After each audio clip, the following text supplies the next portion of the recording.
here. Welcome to the mousiemakes podcast. Hope you're all keeping well, and I'm looking forward to you spending a little bit of time with me today. This is my little space on YouTube where I chat about all the creative things that I do, and more besides, I suppose. Sometimes like being in the kitchen, and sometimes being like I like being out for a walk. But today I'm just going to chat to you about art, or more specifically being an artist, and whether I can actually claim to be an artist. I was going to call this episode The Frustrated Artist, because for years and years I've just felt frustrated that I can't draw or paint to a standard that is acceptable to me. I just feel like I'm not very good, so I felt frustrated about it.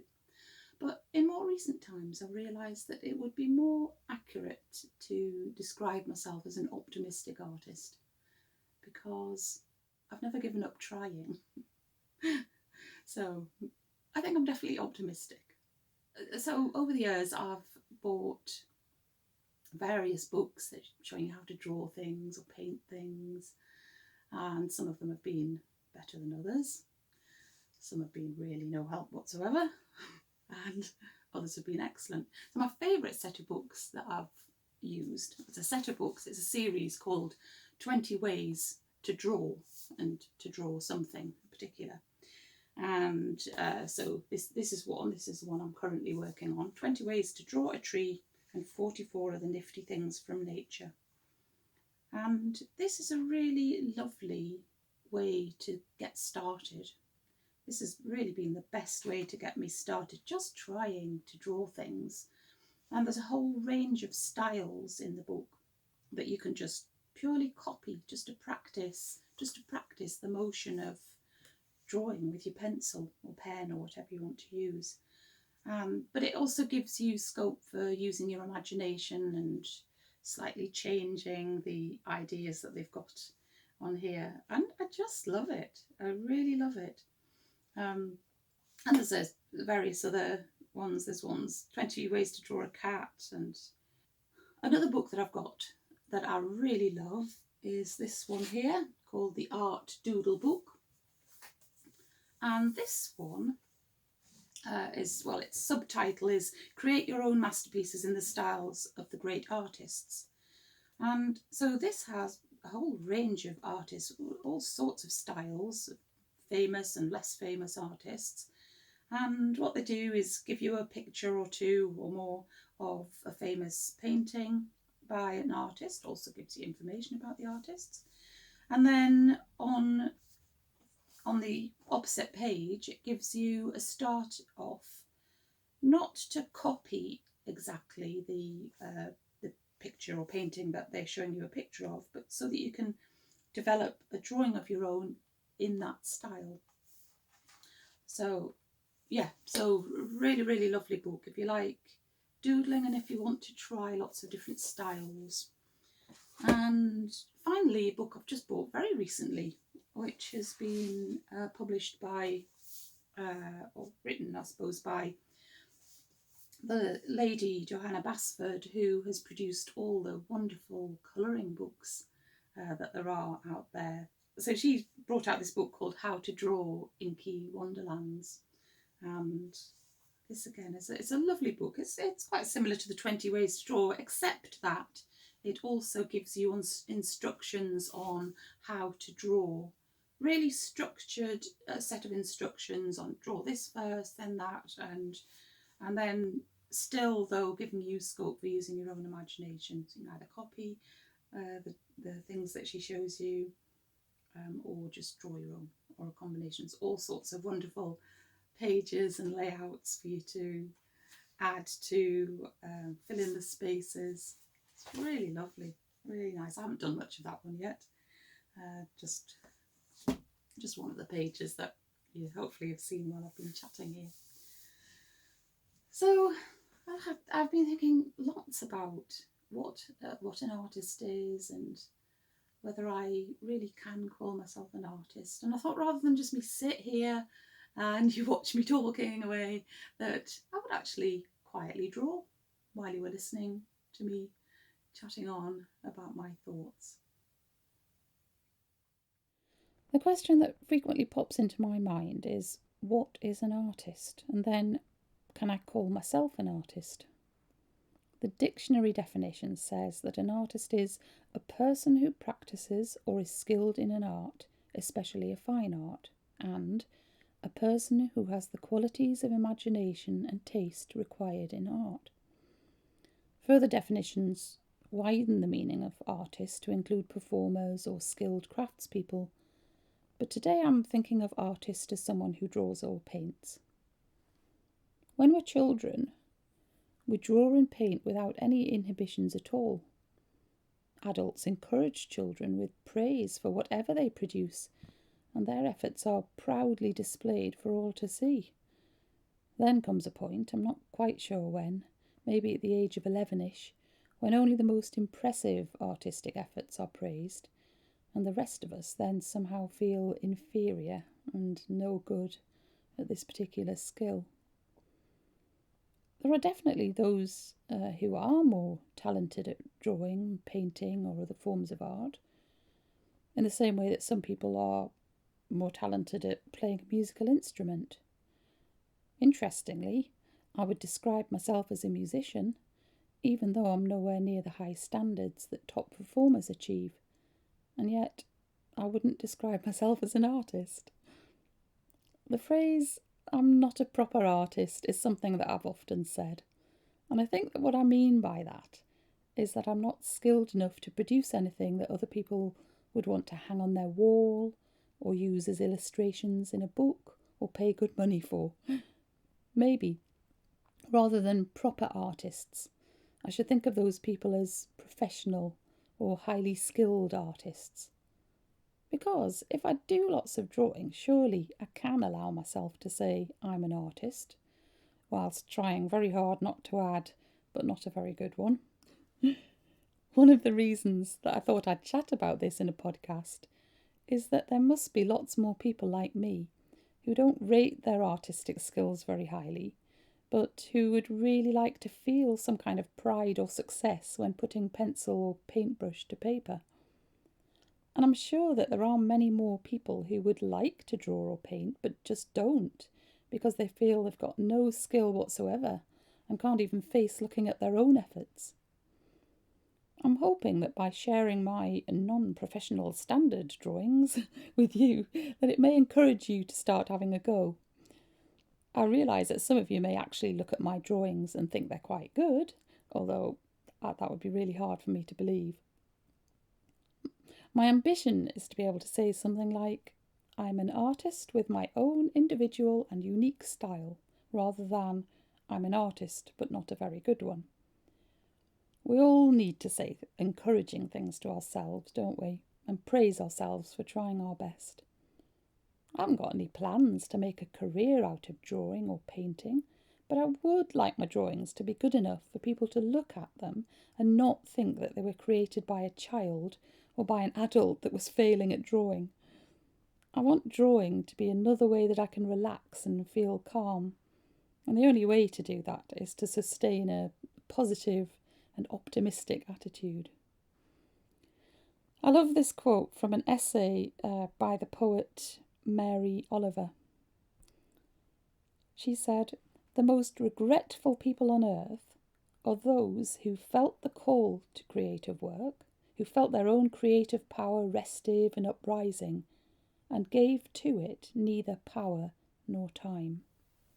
So when I came across something called the 100-Day Project at the beginning of this year, I thought that would be just the thing for me to really encourage me to practice my drawing every day. And it is a project where you commit yourself to do something creative for a little bit of time, 5 to 10 minutes, say, for 100 consecutive days. And it started on the 31st of January. And the idea is that if you want to, you can also share what you do on Instagram each day. So daunting though it was, because, you know, I don't think a lot of my drawing skills, I decided I would do that.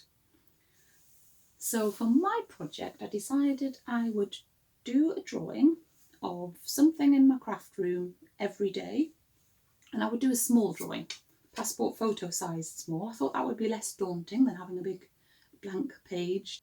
And I bought a little frame that size, and I decided that each day I would do the drawing, then I would take a photo of the drawing in a frame with the item that I'd drawn, and post it on Instagram and be part of that community of lots of other people around the world who are also doing the same project. So, and I also plan that at the end of the 100 days, I will choose my 4 favourite pictures and put them into this frame that I've bought, which has got 4 little places there for putting that sized picture, and then put that on my craft room wall. And you know, there will be pictures of things in my craft room. I don't know if it's going to be easy or difficult to choose my 4 favourite ones, because I'm not that satisfied with any of the drawings I've done so far. Although I have to say that when you see them all together, they look better than individually. It's very hard not to feel daunted by all the other projects that I'm seeing on Instagram. I've come across 1 or 2 other people whose abilities are similar to mine, and they're drawing as well. But really most are just, you know, amazing. What shall I call them? Professional or highly skilled artists. And so I'm trying, yes, I'm just, partly I'm doing it because I'm hoping that it might encourage other people who might look at my drawings and think, okay, yeah, so she's not quite at the standard of these other people, so maybe I can have a go as well. So I don't know if that'll happen, but no, that's what I'm doing. I'm just going to finish off today with a little video of something different that I did last week that was a bit creative, but still falls under art.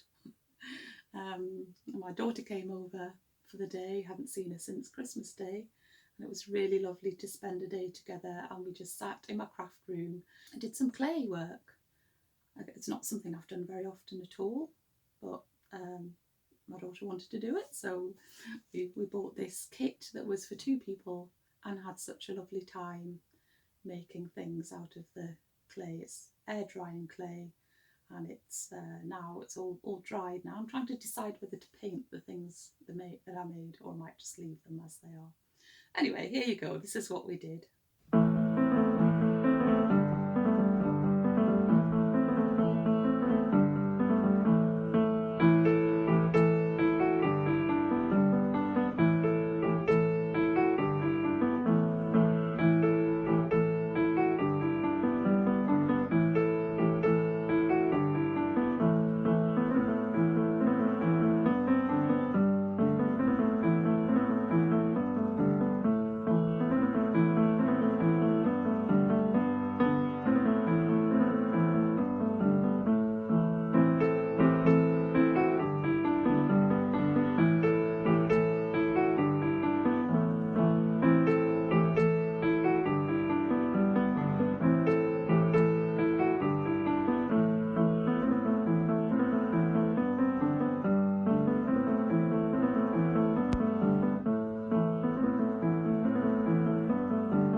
for today. I think this is probably going to be a bit shorter than usual, but I will be back again next week with more updates on what I'm making and who knows what else.